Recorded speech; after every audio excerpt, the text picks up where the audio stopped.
Hello, and welcome to Indy Talks, the monthly interview show brought to you by the Hudson Independent, the most trusted source of local news in the river towns.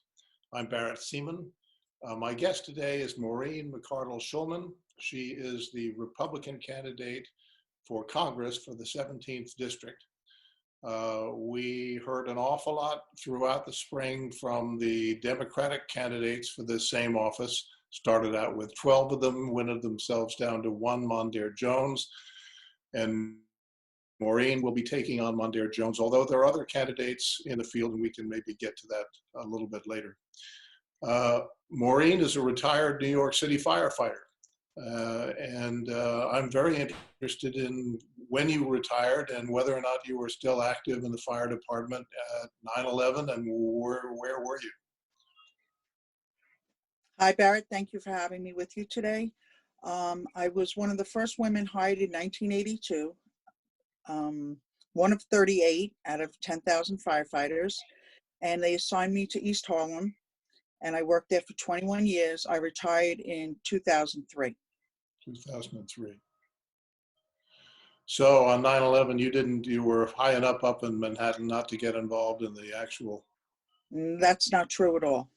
What? When the second plane hit the tower, I was actually detailed to another company on the further east. It was on 191st. I'm trying to think where it was. 111 between first and second, and I responded with them, and we responded right after the second plane hit the tower. So I was there probably from 8:50 in the morning until 9 o'clock at night. Wow. Wow. Well, thank you for your service, and I'm glad you survived. Thank you. Me too. So here you are running for Congress. So tell us a little bit about your platform. If you have sort of an elevator speech on what it is that you are running for, what your policies are, we'd like to hear it. Okay, my first reason, well, after I retired, I worked a couple part-time jobs here and there. I substitute taught, things like that, just to keep myself busy. And then my daughter started having children. So I stayed home for 10 years and helped raise her kids while her and her husband worked. And then my husband retired, and we said, oh, we're going to travel. We have a great life. We're going to travel. And we traveled for about 2 months and said, we'd rather be home. We missed our grandkids. We missed our families. So we'd rather be home. And all of a sudden, in January of 2019, I have to admit, I was asleep at the wheel. I wasn't paying much attention to politics. And when New York State passed the Women's Health Reproductive Act, and Nita Lowey stood in front of the Empire State Building and cheered. And it was the cause for that women could have an abortion up until their due date. Mm-hmm. I actually got physically ill. I couldn't believe it. I was mad at myself that I wasn't paying attention all these years to have this happen in the state that I grew up in and I love. And to have this happen, it just, I can't believe it. I absolutely can't believe that this passed in New York State, and the bail reform and other things. And I know that's a local thing. It's not a federal thing. But she encouraged me. AOC was another one. I said, wow, if a bartender can become a congressperson, why can't a firefighter become a congressperson? That's a good question. So right to life is your lead issue. That's the thing that you care about most. Listen, Roe versus Wade, it's a long process before that can be overturned. That's what got me into the race. And then when I started looking into things like the AFFH, the Affirmative Further Fair Housing Act, where if the local town takes any money from HUD, then HUD takes over your building ordinances and your zoning, and all the rules we have here in Yorktown are gone. We have a 20-foot setback. You can't build anything within 20 feet of the property line. HUD takes over. They can put a multi-story apartment building right up to your building, right up to your property line. And we have no say in it anymore. They actually want to get rid of single-family zoning. So federal intrusion is a big piece. Oh, listen, I don't particularly care for the state government that we have, but I'd rather have the state government telling us what to do, or even better, just the local government, than have the federal government come in and take over. It's They only run a couple things very well, the federal government, and that's they're not going to do well with this. Let's put it that way. And they're going to ruin our suburbs. And the other part of the AFFH is that they can take your tax dollar, your school tax dollars, and give them to another town that isn't as good as your school. So they can take our hard-earned money and give it to another community that they feel needs the money. Lisa, we work very hard for our money. We don't really want to give it to someone else. So you're in favor of local funding for schools? Absolutely. But they want to take our tax dollars from that we pay, our property taxes we just do, our school taxes, take our school taxes and give them to another town that the federal government deems needing it. So our Yorktown school taxes could end up going to Ossining, Peekskill, somewhere where we don't live. We usually choose our homes for how good the schools are. Right. That's very true for most people, I think. But is it the federal government that's taking that money and reapportioning it, or is it the state that's doing that? No, that's the federal government. That's through the AFFH. Right. Now, Sorry, President Trump stopped it. Rob Bastarino, when he was county executive in 2009, stopped it from happening. It almost bankrupt our county government doing it, fighting it, and we won in federal court.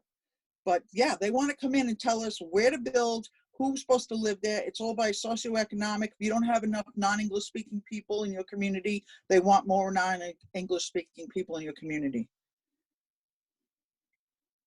So it boils down to Hispanic people coming in? Is that? Oh, no.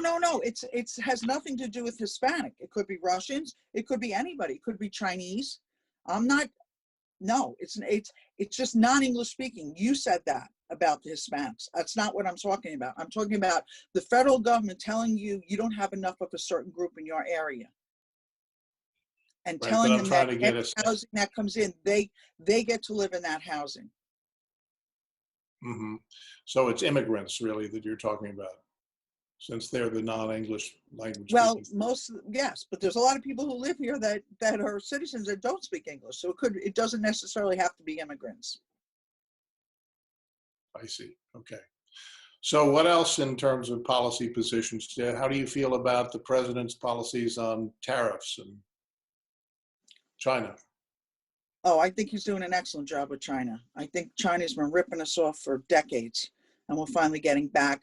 All the manufacturing that left this country and went to China, and they pay their people nothing.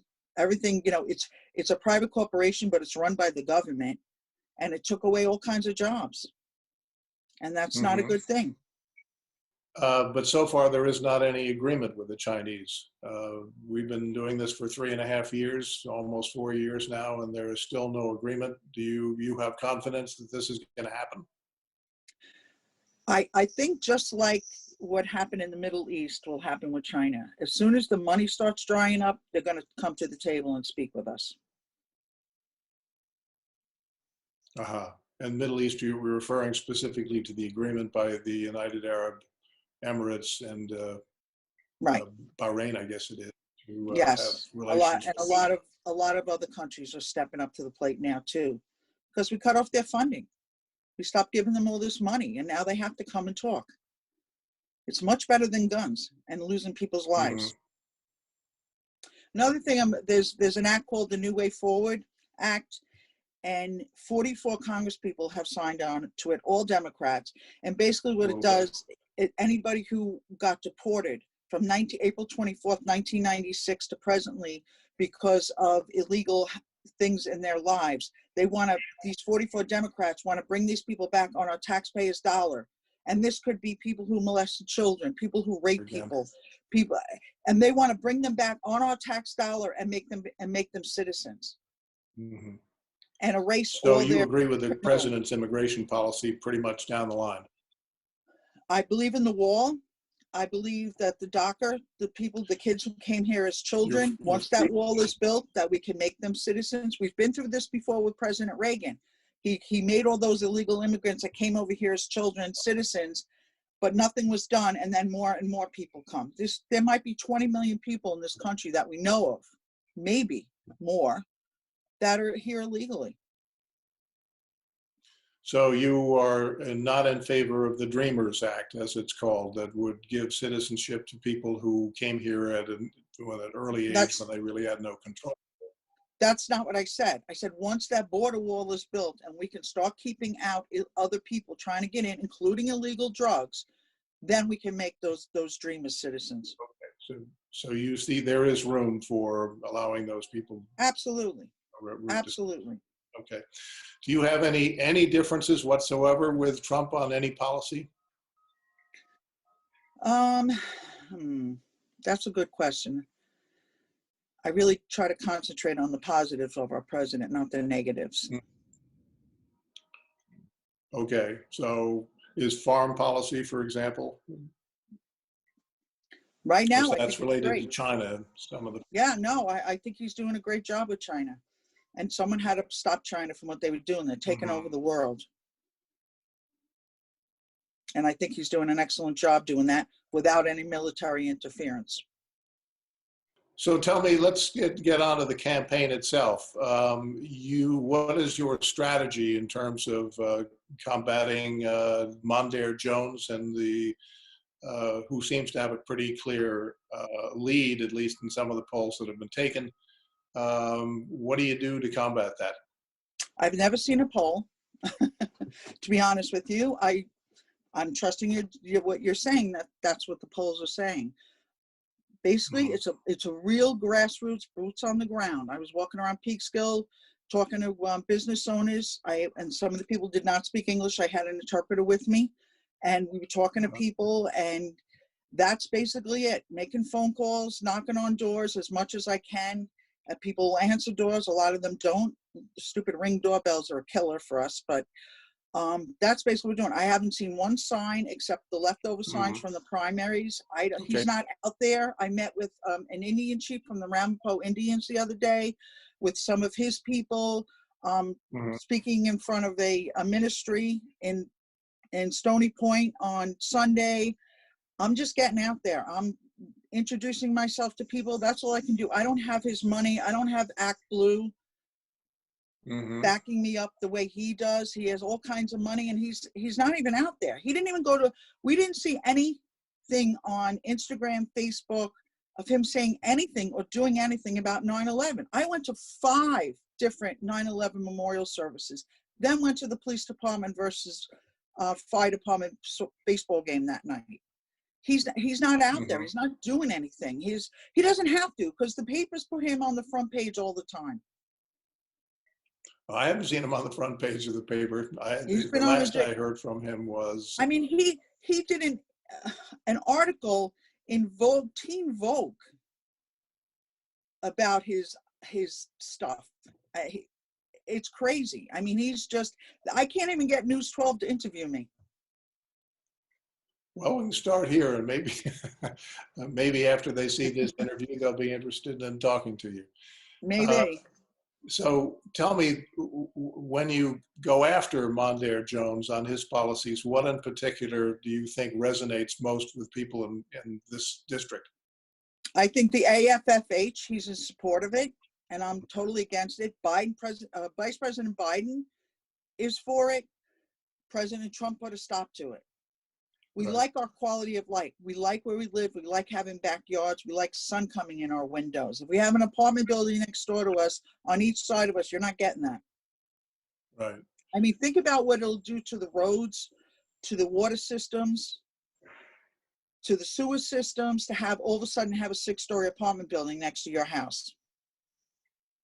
And you're convinced that apartment buildings is the only thing that will result from this policy? So it's really about affordable housing. It is about affordable housing, but there's lots of areas. Listen, I wanted to buy a house in Lower Westchester. I could not afford a house in Lower Westchester. I had to go north. Right. There's other areas that there's still housing that's affordable. And I'm, 55 miles away from where I grew up. My husband's 35 miles away. We couldn't afford to buy a house where we grew up. That's a fact of life. I mean, unless somebody's grandparent dies and you inherit the house, I don't see how anybody can afford to live in the area they grew up in. So what do you do about property taxes, which is a big piece of this thing? putting aside the price of a house that's for sale, once you move in, you have pretty extraordinary property taxes, certainly here in Westchester County.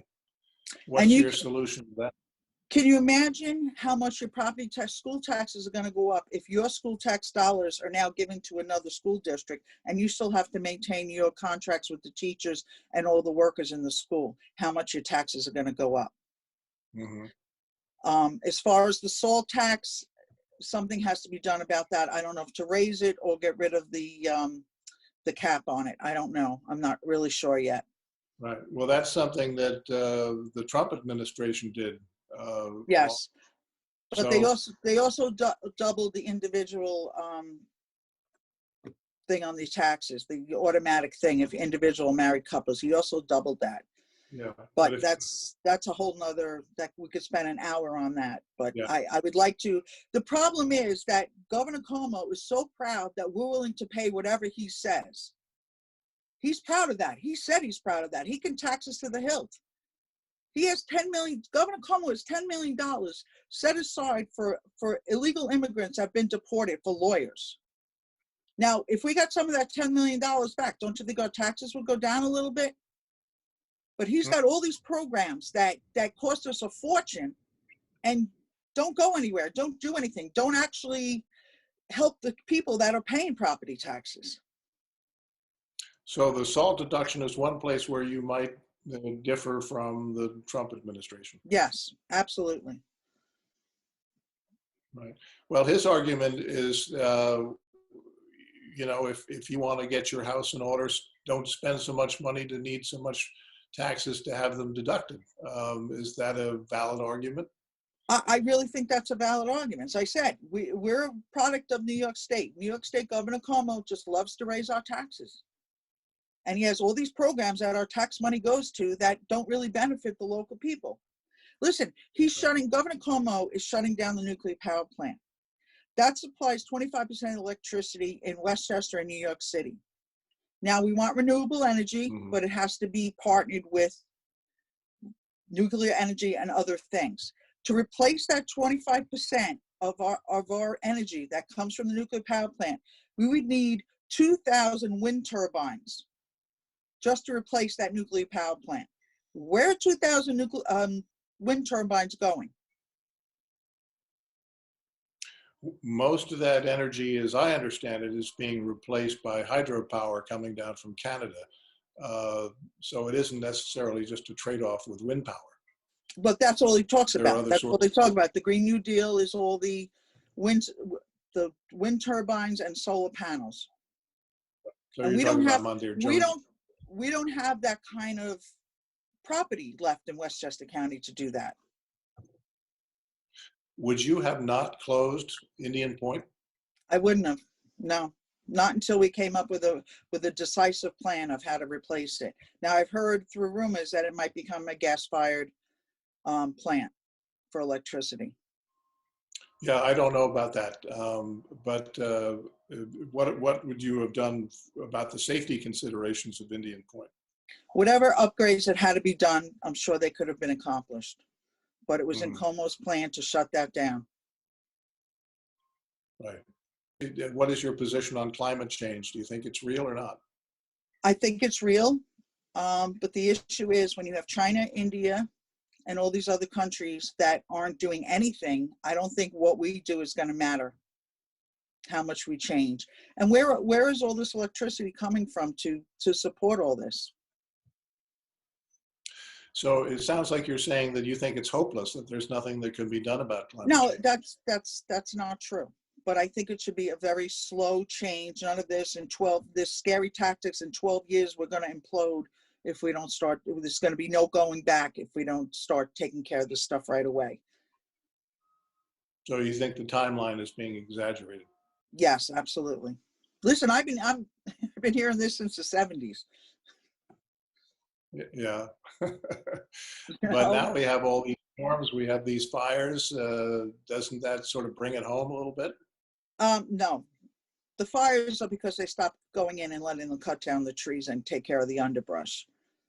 That's the So problem with that's, that. They wouldn't let the private companies come in and log and stuff like that. So now we have all these excess trees and underbrush that should have been taken care of and weren't. And you so have it's, people going setting fires. You have people, so this it's is in fault why, of and environmental. it's all of a sudden like a bush exploded, became a burning bush and burnt down, 5,000 acres. This is people going in and setting fires. And they caught the same guy Hmm. doing it 6 times in California. I'm not familiar with that. Where did you get that information from? That it was an arsonist who was going around and he was setting fires, and they caught him, put him in jail. He got released because of the bail reform they have in California, and they caught him 5 more times doing the same thing. What's your source for that? I don't know It that was on story. Fox News. It was on Fox News. Okay. Do you watch anything other than Fox News? I do. I watch quite a few channels, but the problem is the way cable works is I pay extra. I only have one step above basic, and I pay extra for Fox News. Hmm. So I would have to pay extra to get CNN and all the other channels. So when I am somewhere else, I do watch the other channels.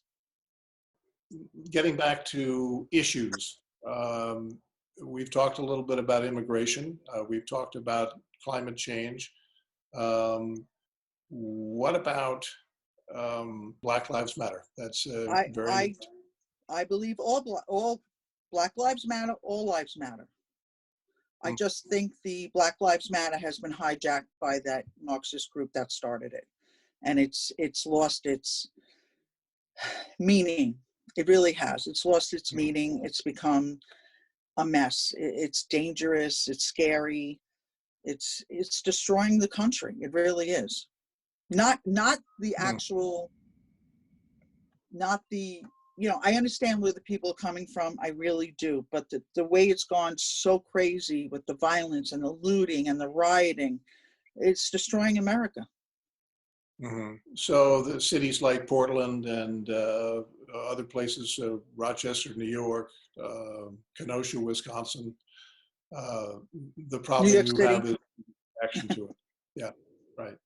New But York City what is, I hear what I hear you saying though is you have underlying sympathy for the feeling that African Americans have about their treatment by the police generally. no, not necessarily. I think the death of George Floyd was murder, but that doesn't make every police officer part of that problem. That's for sure. Yeah, And just to give, my husband's a retired police lieutenant. So just to give you a heads up on that. right. Okay. And Breonna Taylor, there's another example. Breonna Taylor they were going after her boyfriend, and he shot first and the police shot back. And unfortunately she was caught in the crossfire, and that's a terrible tragedy. And I feel bad for the family. That's terrible. It never should have happened. Since your husband is as a former police officer, uh, Retired, not former, retired. okay, retired police officer. I've heard a number of people suggest that while we hear talk about defunding the police, the real problem is that the police are being asked to do much more than they should be asked to do. They're being asked to be psychiatrists and psychologists and social workers, as well as police officers. How do you relieve them of those burdens and at the same time uh, prevent crime? I don't know if you can, because usually people don't call the 911 when it's the beginning of an incident. It usually, when they lose control of the incident, is when they call. Right. And I don't think you can change that. Do you understand what I'm saying? Like, people aren't going to call and say, my son is acting strangely. Hmm. They'll wait until the incident escalates so much that they can't control the situation anymore. Right. And when you have incidents of domestic violence, it's usually a cop who's the first one to show up because they're the ones who Yes, 911. right. So, is there any way around that? And maybe the I, idea. I I don't think there is, to be honest with you.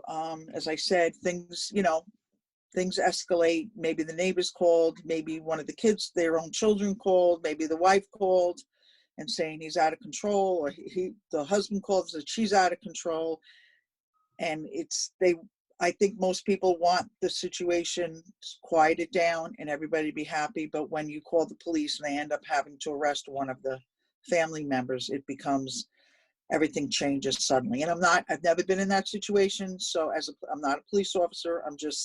My husband never really spoke much about his job. Right. So I'm just, from what I've read, that's one of the most, stopping a car in a traffic incident and domestic violence are probably the two of the most violent situations that a police officer has to attend to. Right. Let me switch gears a little bit. We've only got a couple of minutes left. If you are elected to Congress, what do you want to do there? What committees would you like to serve on? What issues would you like to pursue? I'm not really good with the names of committees, but I'm a person who ran a household with a very limited income, even though we had two incomes. I want to really get into the weeds and see that there's programs out there that duplicate each other and try to get rid of some of them or combine them. It just seems like I think there's like 435 different programs out there through the federal government. There's got to be some kind of overlap that we can get rid of some of these things, combine them, and make them work better for the people. Right. So maybe one of the budget committees would be something. Yes. Anything with fiscal money.